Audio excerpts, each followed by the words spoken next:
Welcome back. ഏജൻസികൾ ആയുധമായി മാറുന്നു എന്നാണ് ചോദ്യം. ഞാൻ ഇന്നലെ ഈ വാർത്ത കണ്ട സമയത്ത് സത്യം പറഞ്ഞാൽ ഞെട്ടിപ്പോയി. കാരണം നമ്മൾ അദ്ദേഹത്തിൽ നിന്ന് ഇങ്ങനെ ഒരു സംവിധാനം ഒരിക്കലും പ്രതീക്ഷിക്കുന്നില്ല. കാരണം വളരെ റിച്ചായിട്ടുള്ള UAE ബേസ്ഡായി വർക്ക് ചെയ്യുന്ന ഒരു വലിയ ബിസിനസ് എംബറർ എന്ന് വേണമെങ്കിൽ പറയാവുന്ന രീതിയിലുള്ള ഒരാളാണ് അദ്ദേഹം. അപ്പോൾ അദ്ദേഹത്തെക്കുറിച്ച് നമ്മൾ അങ്ങനെയാണ് കേട്ടിരിക്കുന്നത്, അദ്ദേഹത്തോട് സംസാരിക്കുമ്പോൾ അങ്ങനെയാണ് തോന്നിയിരിക്കുന്നത്, അദ്ദേഹം അങ്ങനെയാണ് പെരുമാറിക്കൊണ്ടിരിക്കുന്നത്. ഒരു ഇൻകം ടാക്സ് ഒരു ED റെയ്ഡിൻ്റെ ഭാഗമായി അദ്ദേഹം ഇങ്ങനെ ചെയ്യും എന്നുള്ളത് നമുക്കൊരിക്കലും വിശ്വാസയോഗ്യമായ കാര്യമേ അല്ല. എല്ലാ കാര്യങ്ങളും എല്ലാവരും പറയുന്ന പോലെ തന്നെയാണ്. ഞാൻ പറയുന്ന ഒരു കാര്യം എന്ന് പറയുന്നത്, ഓരോ ബിസിനസ്സുകാരനും അവൻ്റേതായ ഒരു ശൈലി ഉണ്ടാവും ആ ബിസിനസ്സിൽ. അതുകൊണ്ട് ഞാൻ പറയും 70% ബിസിനസ്സും പരാജയപ്പെടുകയാണെങ്കിൽ 100 പേരിൽ ഒരു 70% പരാജയപ്പെടുക ചെയ്യുക. ബാക്കി 30% ആൾക്കാരാണ് അത് നിലനിർത്തിക്കൊണ്ട് പോവുക. ഒരു 10-15% ആൾക്കാരായിരിക്കും അതിനെ കുറച്ചും വലുതാക്കാൻ കൊണ്ട് 1-2% ആൾക്കാർക്ക് ഒരു വലിയ നിലയിലേക്ക് വരാൻ കഴിയുക എന്നുള്ളതാണ്. അപ്പോൾ ഓരോരുത്തർക്കും അവരുടെ ശൈലി എങ്ങനെയാണ് എന്നതിനനുസരിച്ചിരിക്കും അവരുടെ ബിസിനസ് വളരുക എന്നുള്ളത്. ഇദ്ദേഹത്തെ സംബന്ധിച്ചിടത്തോളം ഇദ്ദേഹം വളരെ പാഷനേറ്റായി ഞാൻ നല്ല രീതിയിൽ ആഡംബരമായി ജീവിക്കുക എന്നുള്ളത് കാണിച്ചു കൊടുത്ത് ജീവിക്കുന്ന ഒരാളാണ്. എങ്ങനെയാണ് ജീവിക്കേണ്ടതെന്ന് കാണിച്ചു കൊടുത്ത് ജീവിക്കുന്നതാണ് അദ്ദേഹം. എനിക്ക് തോന്നുന്നു ഒരു 10-15 വർഷം മുന്നേ സൗത്ത് ഇന്ത്യയിലെ ആദ്യത്തെ ഫ്ലൈറ്റ് സ്വന്തമായി വാങ്ങിയിട്ടുള്ള ഒരു വ്യവസായിയാണ്. അപ്പം ആ കാലത്ത് ബാംഗ്ലൂർ എയർപോർട്ടിൽ അദ്ദേഹത്തിൻ്റെ ഫ്ലൈറ്റിന് തറവാടക വരെ ഇത്ര വരുന്നുണ്ട് എന്നുള്ള രീതിയിൽ വാർത്ത വന്നിരുന്ന സമയത്താണ് ഈ നമ്മുടെ ഐഡിയ സ്റ്റാർ സിംഗറിന് ഫ്ലാറ്റ് ഫ്ലാറ്റ് 1ാം സ്ഥാനം സമ്മാനമായിട്ട് കൊടുത്ത വ്യവസായിയാണ്. അന്ന് ലിമോസിൻ കാറിൽ അദ്ദേഹം വരുന്ന വീഡിയോ നമ്മൾ പരസ്യമായി പാട്ടുപാട് ഫ്ലാറ്റ് നേടും അത് തന്നെ. അപ്പം അത് ചെയ്ത ആളാണ്. അപ്പം അന്നേ ലിമോസിൻ കാറിൽ അദ്ദേഹത്തിൻ്റെ പരസ്യം അദ്ദേഹത്തിൻ്റെ ആദ്യമായിട്ട് അറ്റ്ലസ് രാമചന്ദ്രന് ശേഷം അദ്ദേഹം പരസ്യം ചെയ്ത ഒരാളാണ്. അപ്പം അദ്ദേഹത്തിൻ്റെ ഒരു ശൈലിയായിരുന്നു അത്. അദ്ദേഹം അത് ഇന്നും പിന്തുടരുന്നു എന്നുള്ളതാണ്. അപ്പോൾ ഞാനതുകൊണ്ടാണ് പറയുന്നത് ഓരോരുത്തർക്കും ഓരോതായ ശൈലിയുണ്ട് എന്നുള്ളത്. അപ്പോൾ ഇദ്ദേഹത്തെ സംബന്ധിച്ചിടത്തോളം ഇപ്പം ഞാൻ പറയാം, ദുബായ് ഇന്ത്യ ബിസിനസ് ചെയ്യുന്നവരുടെ ഏറ്റവും വലിയ പ്രധാനപ്പെട്ട കാര്യം എന്ന് പറഞ്ഞാൽ, ഇന്ത്യയിൽ ബിസിനസ് ചെയ്ത ഒരാൾ പെട്ടെന്ന് ദുബായിലേക്ക് ബിസിനസ് ട്രാൻസ്ഫർ. കാരണം എല്ലാവരും പ്രത്യേകിച്ച് മലയാളീൻ്റെ ഒരു പ്രശ്നം എന്ന് പറയുന്നത്, അയ്യോ ദുബായിലും GCCയിലും യൂറോപ്പിലും UK എന്തൊക്കെയോ വലിയ ലാഭം കൊയ്യുന്ന സ്ഥലമാണ് എന്ന് വിശ്വസിച്ചിരിക്കുന്നതാണ് 80% ദുബായി പോയി വന്ന പൈസക്കാരനായി എന്ന് വിചാരിക്കുന്ന ആൾക്കാരാണ് കൂടുതലും. അപ്പോൾ എന്ത് സംഭവിക്കുന്നു പറഞ്ഞാൽ, കേരളത്തിൽ നിന്ന് പെട്ടെന്ന് നമ്മുടെ കയ്യിൽ ഇവിടെ കുറച്ച് പൈസ ആയി കഴിഞ്ഞാൽ നേരെ ദുബായിലേക്ക് പോകുമ്പോൾ അവിടെ ചെല്ലുമ്പോൾ ഇവരാരും പൈസ കൊടുക്കാൻ അവൻ്റെ കയ്യിൽ ഒരാളുണ്ടാവില്ല. അങ്ങനെ പൈസ കൊടുത്ത് അദ്ദേഹത്തെ വളർത്താൻ പറ്റിയ ആൾക്കാരൊന്നും ഉണ്ടാവില്ല.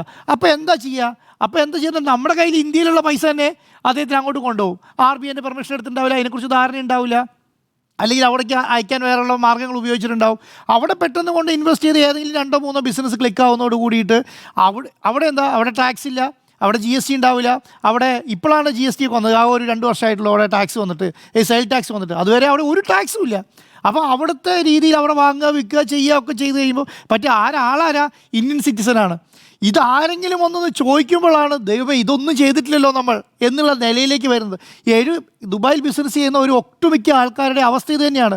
ഇത് IT-കാർക്ക് ഇൻകം ടാക്സിലൊക്കെ നല്ല രീതിയിൽ അറിയാം. അത് കഴിഞ്ഞാൽ പിന്നെ എന്താ ചെയ്യുകയെന്ന് പറഞ്ഞാൽ, പിന്നെ ഈ ടാക്സിനെ കുറിച്ചൊക്കെ അറിഞ്ഞു കഴിഞ്ഞാൽ ഇവരവിടെ സ്ഥിരതാമസമാക്കും. ദുബായിൽ ഇങ്ങോട്ട് വരാൻ തീരുമാനിക്കില്ല, ഇന്ത്യയിൽ വേണ്ട, ഇനി നമ്മൾ NRI ആയിട്ട് ദുബായിൽ തീരുമാനിച്ചേക്കാന്ന് പറയും.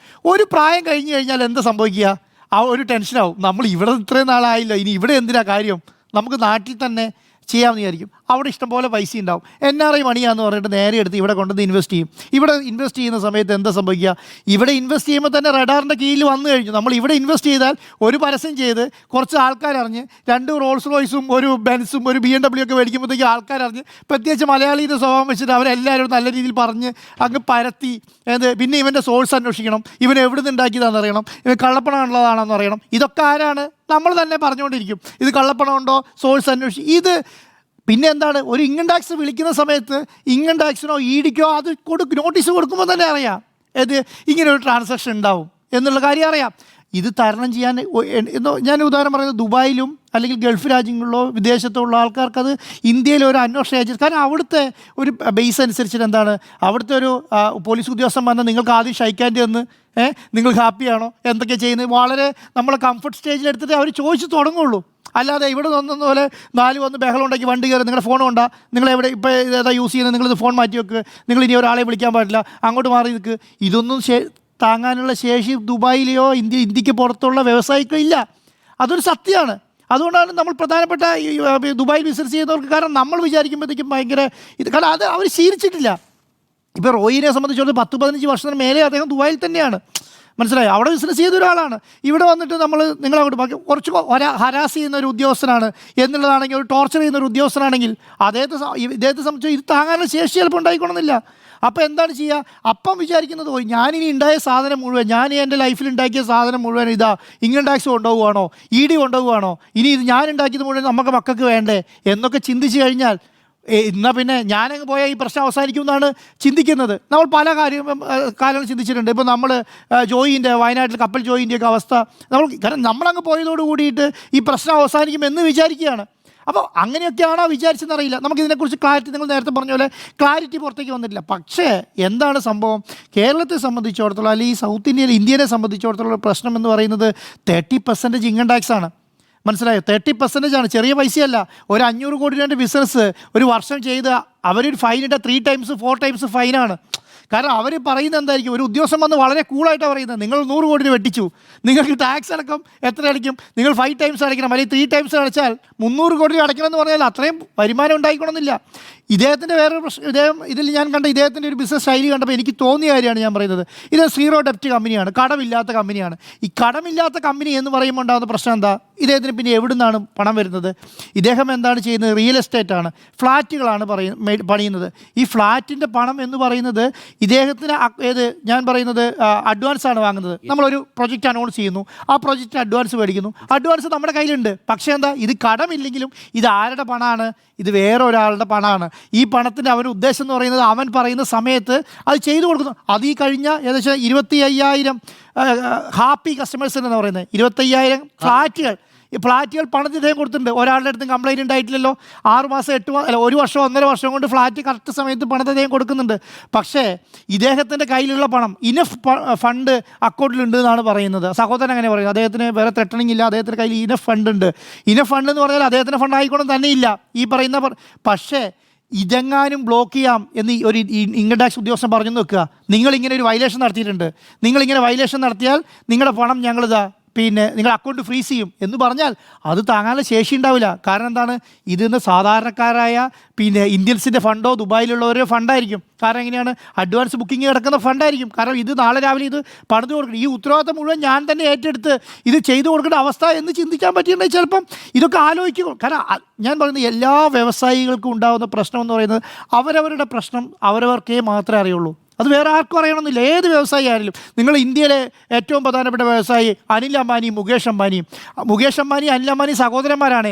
അനിൽ അംബാനി എവിടെയാണ് നിൽക്കുന്നത്, മുകേഷ് അംബാനി എവിടെയാണ് നിൽക്കുന്നത്? ഒരമ്മയിലുണ്ടാകുന്ന 2 സഹോദരന്മാരാണ്. ഒരാൾ EDക്കും 15,000 രൂപ കെട്ടിവെക്കാനില്ലാതെ, അല്ലെങ്കിൽ 5,000 കോടി കെട്ടിവെക്കാനില്ലാതെ ED കേസ് നടത്തുകയാണ്. മറ്റേ സഹോദരൻ്റെ മകന് കല്യാണത്തിന് 7,000 കോടി രൂപ മുടക്കുകയാണ്. ഒരേ അമ്മയ്ക്കുണ്ടായി 2 സഹോദരന്മാരാണ് ഞാൻ പറയുന്നത്. അപ്പം ഇത് മനസ്സിലാക്കണം, അതാത് വ്യവസായികൾക്കേ മനസ്സിലാവുള്ളൂ. അല്ലാതെ നമ്മൾ ഈ പറയുന്ന വലിയ കോടിയിലാണ്. നമ്മൾ ബൈജൂസിനെ കൊണ്ട് 2 കൊല്ലം മുന്നേ ബൈജൂസിനെ കുറിച്ച് നമ്മൾ എന്താ കേട്ടിരുന്നത്? 40,000 കോടി രൂപയിൽ ഫോക്സ് മാഗസിനിൽ 2ാം സ്ഥാനത്തോ 3ാം സ്ഥാനത്തോ വന്ന ഏറ്റവും വലിയ ഒരു എൻ്റർപ്രണറായിരുന്നു അല്ലേ, സ്റ്റാർട്ടപ്പിൽ തുടങ്ങിയ ഒരു എൻ്റർപ്രണറായിരുന്നു. ഇന്ന് ബൈജൂസ് എവിടെ? നമ്മൾ 2 വർഷം കൊണ്ട് കാണുന്ന കാര്യമാണ്. നമ്മൾ എത്രയോ അറ്റ്ലസ് രാമേന്ദ്രനെ കുറിച്ച് നമ്മൾ കേട്ടിട്ടുണ്ട്. പ്രധാനപ്പെട്ട ലിസ്റ്റഡ് കമ്പനികൾ, കേരളത്തിലെ പ്രധാനപ്പെട്ട ലിസ്റ്റഡ് കമ്പനികൾ നമ്മൾ കേട്ടിട്ടില്ല. ലിസ്റ്റഡ് കമ്പനികൾ ലിസ്റ്റ് ചെയ്യുമ്പോൾ എന്താ വിചാരിക്കുന്നത്, ഈ പണം മുഴുവൻ ആർക്ക് കിട്ടുന്നതാണ്? ഈ പണം മുഴുവൻ ഈ പറയുന്ന ലിസ്റ്റഡ് കമ്പനിക്ക് കിട്ടുന്ന. ആ ലിസ്റ്റഡ് കമ്പനിയിൽ ഒരു ഷെയറും ഇല്ലാന്നേ. കാരണം ഷെയർ ഈ കമ്പനീൻ്റെ പേരിൽ ഹോൾഡ് ചെയ്ത MDയുടെ അടുത്ത് ചിലപ്പോൾ 2-3% ഉണ്ടാവുള്ളൂ. ബാക്കിയിരിക്കുന്നത് സാധാരണക്കാരായിരിക്കും. ഈ ഷെയർ വില കൂടിയാലും കുറഞ്ഞാലും അതാർക്ക് ഗുണമല്ല, അത് ഈ പറയുന്ന കമ്പനീൻ്റെ ഓണർക്ക് ഗുണമല്ല. കാരണം അദ്ദേഹത്തിൻ്റെ കയ്യിൽ ഷെയർ ഇല്ല. അപ്പം ഇതുപോലെ അതാത് ആൾക്കാരുടെ അവസ്ഥയെ അതാത് ആൾക്കാർക്ക് മനസ്സിലാവുള്ളൂ. CJ റോയിൻ്റെ അവസ്ഥ അദ്ദേഹത്തിൻ്റെ കുടുംബത്തിനും മക്കൾക്കും ഭാര്യയ്ക്കും അദ്ദേഹത്തോട് ചേർന്ന് നിൽക്കുന്ന ആൾക്കാർക്ക് അറിയാൻ കഴിയുമായിരിക്കും. പക്ഷേ ഈ സീറോ ഡെപ്റ്റ് കമ്പനി കൊണ്ടുപോകുമ്പോൾ അത് ഒരിക്കലും വിചാരിക്കരുത് എന്ത്, സീറോ ഡെപ്റ്റ് കമ്പനി എന്ന് പറഞ്ഞാൽ ബാക്കിയുള്ള പണം മുഴുവൻ ഇദ്ദേഹത്തിൻ്റെ സ്വന്തമാണെന്ന് വിചാരിക്കരുത്. അനൗൺസ് ചെയ്യുമ്പോൾ നമ്മൾ പണം വാങ്ങുന്നുണ്ടോ, അനൗൺസ് ചെയ്യുമ്പോൾ പണം എന്ന് പറഞ്ഞാൽ അത് ബുക്കിംഗ് എമൗണ്ടാണ്. അതിപ്പോൾ ഒരു ഉദ്യോഗസ്ഥൻ വന്നിട്ട് പറയുകയാണ്. ഞാനതുകൊണ്ട് ഞാൻ ആദ്യം പറഞ്ഞത് എന്താണ്, ഓരോരുത്തരുടെ ബിസിനസ് ശൈലി, അതിൻ്റെ യൂണിക്നെസ് എല്ലാം അവനവൻ്റെ ക്രിയേറ്റ് ചെയ്യുന്നതാണ്. ഇപ്പോൾ എൻ്റെ ശൈലി ആയിരിക്കില്ല അരുൺ സാറിൻ്റെ ശൈലി ആയിരിക്കില്ല ജിമ്മിക്ക് ഉണ്ടാവുക. അപ്പോൾ നമ്മളെന്താണ് ചെയ്യുന്നത് നമ്മുടേതായ ഒരു യൂണിക്നെസ് ഉണ്ടാക്കിയിട്ടുണ്ടാവും. ഈ യൂണിക്നെസ് ഒരു ഇൻകം ടാക്സ് ഉദ്യോഗസ്ഥനെ പറഞ്ഞ് മനസ്സിലാക്കുക എന്ന് പറയുന്നത് തന്നെ ഏറ്റവും വലിയ ബുദ്ധിമുട്ടാണ്. കാരണം അവരൊരു മൈൻഡ് സെറ്റോട് കൂടിയിട്ടാണ് വരിക. ഒരു ED ഇൻകം ടാക്സ് ഉദ്യോഗസ്ഥൻ, ഒരു പിന്നെ EDൻ്റെ ഉദ്യോഗസ്ഥൻ, ഇൻകം ടാക്സിൻ്റെ ഉദ്യോഗസ്ഥൻ, GSTൻ്റെ ഉദ്യോഗസ്ഥനൊക്കെ വരുന്നത് അവരുടേതായ ഒരു മൈൻഡ് സെറ്റോട് കൂടി വരും. അതിനനുസരിച്ചുള്ള ഡോക്യുമെൻറ്റ് നമ്മൾ ഉണ്ടാക്കി കൊടുക്കുക എന്നുള്ളത് അവരുടെ കാഴ്ചപ്പാടിൽ എന്താണ്, അവരുടെ റൂള്, അവരെ പിന്നെ എന്താണ് പിന്നെ അവരുടെ ശൈലി അല്ലെങ്കിൽ എന്താണ് അവരുടെ ആക്ട് ഒക്കെ വെച്ചിട്ട് ഈ ആക്ട് പ്രകാരം നിങ്ങൾക്ക് ഇങ്ങനെ പ്രവർത്തിക്കാൻ പറ്റുള്ളൂ, ഈ റൂൾ പ്രകാരം നിങ്ങൾക്ക് ഇന്ത്യയിൽ ഇങ്ങനെ പ്രവർത്തിക്കാൻ പറ്റുള്ളൂ, ഇതിനനുസരിച്ചുള്ള രേഖ കൊണ്ടുതരാൻ പറഞ്ഞാൽ നമ്മുടെ ശൈലിക്ക് അനുസരിച്ച് പോയിക്കോണമെന്നില്ല. ചിലപ്പം അതൊരു പടി കടക്കാൻ വേണ്ടിയിട്ട് ഇപ്പം ഞാൻ പറയാം, കേരളത്തിലെ പ്രധാനപ്പെട്ട സ്വർണ്ണ കമ്പനികൾ മുഴുവൻ ഞാൻ ഇപ്പം എന്താണ് കേൾക്കുന്നത്, സ്വർണ്ണത്തിന് വളരെ വില കൂടി. ഇപ്പോൾ എന്താ സംഭവിച്ചത്? എല്ലാവരും പറയുന്ന ഒരു കാര്യം എന്ന് പറഞ്ഞാൽ അയ്യോ സ്വർണ്ണക്കടക്കാരെല്ലാം വലിയ കോടീശ്വരന്മാരായി എന്നാണ് നമ്മൾ വിചാരിക്കുന്നത്. പക്ഷേ ഇപ്പോഴത്തെ അവസ്ഥ എന്താ, പല സ്വർണ്ണക്കടകളും അടച്ചുപൂട്ടലിൻ്റെ അവസ്ഥയിലാണ്. ഒന്നാമത് സ്വർണ്ണം വാങ്ങാൻ ആളില്ല. രണ്ടാമത്തെ പ്രശ്നം എന്താ? രണ്ടാമത്തെ പ്രശ്നം എന്ന് പറയുന്നത് ഈ കമ്പനികൾ മുഴുവൻ അഡ്വാൻസ് ബുക്കിംഗ് വാങ്ങിയേക്കാണ്. 2 വർഷം 3 വർഷം 60,000 രൂപ 70,000 രൂപ വിലയുള്ള സമയത്ത് ചെറിയ പൈസ ബുക്കിംഗ് മേടിച്ച് വെച്ചിട്ട് പറഞ്ഞേക്കാണ് നിങ്ങൾ എന്നാണോ സ്വർണ്ണം വാങ്ങുന്നത് അന്നത്തെ പൈസയ്ക്ക് നിങ്ങൾക്ക് സ്വർണ്ണം തരാം എന്നാണ് പറഞ്ഞിട്ടാണ് ഈ ബുക്കിംഗ് മേടിച്ച് വെച്ചിരിക്കുന്നത്. ഇവരാരും സ്വർണ്ണം മേടിച്ച് വെച്ചിട്ടുണ്ടോ? ഇവർ സ്വർണ്ണം മേടിച്ച് വെച്ചിട്ടില്ല. അപ്പോൾ ഇപ്പോഴത്തെ വില എത്രയാണ്? 1,15,000. 60,000 രൂപയ്ക്ക് മേടിച്ച് ബുക്കിംഗ് 1,15,000 കൊടുക്കേണ്ട അവസ്ഥയാണ് പല സ്വർണ്ണക്കടകൾക്കും. അപ്പം അതുകൊണ്ടെന്താ, പ്രധാനപ്പെട്ട സ്വർണ്ണ കമ്പനികളുടെ അല്ലെങ്കിൽ പ്രധാനപ്പെട്ട ലിസ്റ്റഡ് സ്വർണ്ണ കമ്പനികളുടെ ഷെയറിൻ്റെ വാല്യൂ കുത്തര താഴെ വന്നു. മുംബൈ സ്റ്റോക്ക് എക്സ്ചേഞ്ചിലുള്ള സ്വർണ്ണ കച്ചവടമൊക്കെ ലിസ്റ്റഡ് കമ്പനികളുടെ അവസ്ഥ എന്ന് പറഞ്ഞാൽ വളരെ ദയനീയമാണ്. പക്ഷേ ജനങ്ങൾ നോക്കുമ്പോൾ എന്താണ്, അയ്യോ 60,000 ഉള്ള സ്വർണ്ണത്തിൻ്റെ വില 1,15,000 ആയി വിചാരിക്കും. ജനങ്ങൾ അങ്ങനെയാണ് വിചാരിക്കുക. പക്ഷേ അതിൻ്റെ മുതലാളിക്ക് അറിയുള്ളൂ എൻ്റെ കമ്പനീൻ്റെ അവസ്ഥ എന്താണ് എന്നുള്ളത്. ഇത് തന്നെയാണ് കേരളത്തിലല്ല ഇന്ത്യയിലെ പൊതുവായ ബിസിനസ് എംപറർമാരുടെ എല്ലാ അവസ്ഥ. ഇപ്പോൾ പറയുന്നുണ്ട് 12 റോയ്സ് ഒരു ബുഗാട്ടി ഉണ്ട്, ഇതൊക്കെ ഉണ്ട്. ഞാൻ പറയുന്നത് ഇതെല്ലാം കൂടെ കൂട്ടിയാൽ എത്ര ഉണ്ടാവുമെന്ന് കൂടെ ഒന്ന് കൂട്ടിയാൽ മതി. ഒരു പുതിയ റോൾസ് റോയ്സിൻ്റെ വില 10 കോടി താഴെ ഇന്ത്യൻ മണി എന്ന് വെച്ചാൽ ദുബായിലാണെങ്കിൽ എത്ര വേണ്ടി വരും? ദുബായിലാണെങ്കിൽ വേണ്ടി ഒരു 4 കോടി 4.5 കോടി, മാക്സിമം 5 കോടി രൂപ കൂട്ടിക്കോ. 5 കോടി രൂപ 5-6 വർഷം പഴക്കമുള്ള ഒരു റോൾസ് റോയ്സിൻ്റെ വില എന്ന് പറയുന്നത് 2 കോടിയോ 2.5 കോടിയാണ്. 10 റോൾസ് റോയ്സിന് പുതിയതാണെങ്കിൽ എത്ര പൈസ വേണം? 50 കോടി. ഒരു ബുഗാട്ടിക്ക് എത്ര വേണം? ഒരു 12 കോടി. ഒരു 62 കോടി രൂപേൻ്റെ വണ്ടി എവിടെയുള്ളൂ? നമ്മൾ 15,000 കോടി. പക്ഷേ അതുണ്ടാക്കുന്ന വലിപ്പം ഉണ്ടല്ലോ, ഒരു ഇന്നത്തെ കാലത്ത് ഒരു പിന്നെ സ്വന്തം ഫ്ലൈറ്റ് വാങ്ങാൻ ഒരു 25 കോടി 24 കോടി വേണ്ടി സ്വന്തം ഫ്ലൈറ്റ് വാങ്ങാം.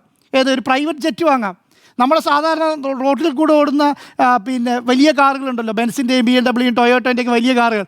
ആ കാറിൻ്റെ 2 സീറ്റർ 4 സീറ്റർ വിമാനം കിട്ടും ഇന്നത്തെ കാലത്ത്. പക്ഷേ ആൾക്കാർക്കറിയില്ല. ആൾക്കാർ പറയുമ്പോൾ എന്താ പറയുക, അയ്യോ അദ്ദേഹം ഒരു ഫ്ലൈറ്റിൻ്റെ ഓണറാണ്, പ്രൈവറ്റ് ജെറ്റ് സ്വന്തമായിട്ട് റോൾസ് റോയ്സ് ഉണ്ട്, സംവിധാനമുണ്ട്. പക്ഷേ ഇതെല്ലാം കൂടി എത്രയുണ്ടാവും? പക്ഷേ അത് ഞാൻ പറയുന്നത് തെറ്റായിട്ട് കാണേണ്ട കാര്യമില്ല. കാരണം അദ്ദേഹത്തിൻ്റെ ശൈലിയാണത്, അദ്ദേഹത്തിൻ്റെ ബിസിനസ് സാമ്രാജ്യം കെട്ടിപ്പടുത്തുന്നത് അങ്ങനെയാണ് എല്ലാവരും വളർന്നു വന്നിട്ടുള്ളത്.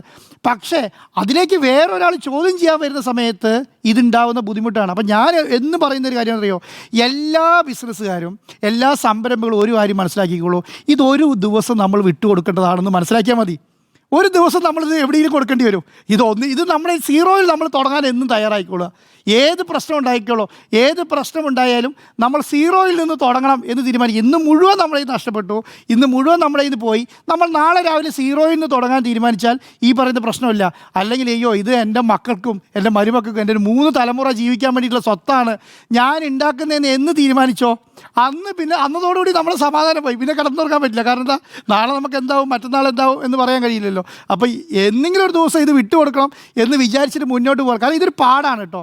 കേരളത്തിലെയും ഇന്ത്യയിലുള്ള ബിസിനസ്സുകാരെ മുഴുവൻ പാടാണ്. ഒരു ഡോക്യുമെൻറ്റ് സബ്മിറ്റ് ചെയ്ത് 4 ദിവസം കഴിഞ്ഞ്, കാരണം ഇൻകം ടാക്സ് അറസ്റ്റ് ചെയ്തുകൊണ്ട് പോകുന്നില്ല, ഇൻകം ടാക്സ് ജയിലിലേക്ക് കൊണ്ടുപോകുന്നില്ല, ഇൻകം ടാക്സ് അവിടെ ഒന്നും ചെയ്യുന്നില്ല. ഒരു ഉദ്യോഗസ്ഥൻ ഭയങ്കര റാഷായി പ്രവർത്തിച്ചു, അവനെ സംബന്ധിച്ചിടത്തോളം അവൻ്റെ സ്വഭാവം അങ്ങനെയാണ് എന്ന് വിചാരിക്കുന്നതിനൊക്കെ അപ്പുറം അതിനെ കാണാനേ പാടില്ല. കാരണം അവരവരുടെ ജോലിയാണ് ചെയ്യുന്നത്. കാരണം ഇൻകം ടാക്സ് ഉദ്യോഗസ്ഥന്മാരോട് പറയുകയാണ് ഇനി റെയ്ഡ് നടത്തണ്ട എന്ന് പറഞ്ഞാൽ ഇന്ത്യയിലെ ഫിനാൻസിൻ്റെ അവസ്ഥ എന്താ നമുക്ക് ചിന്തിക്കാൻ കഴിയില്ല. അപ്പം ഇതെല്ലാവർക്കും ഒരു പാടാണ്. ഇതുപോലെ എല്ലാവരും ഒരു കാര്യം മനസ്സിലാക്കിയോ, എൻ്റെ വീട്ടിൽ ഇങ്ങനെ ഒരു റെയ്ഡ് നടത്തിയാൽ ഞാൻ എങ്ങനെയാണ് ഇതിനെ ഡീൽ ചെയ്യാമെന്ന് എല്ലാവരും ഒന്ന് ഓർത്തിരിക്കുന്നത് നല്ലതായിരിക്കും. ED ആയാലും ഇൻകം ടാക്സ് ആയിരിക്കും. കാരണം ഇനി അതായിരിക്കും അങ്ങോട്ട് നടക്കാൻ പോകുന്ന രാജ്യം. മുന്നറിയിപ്പ് കൂടിയാണ്. മുന്നറിയിപ്പാണ്.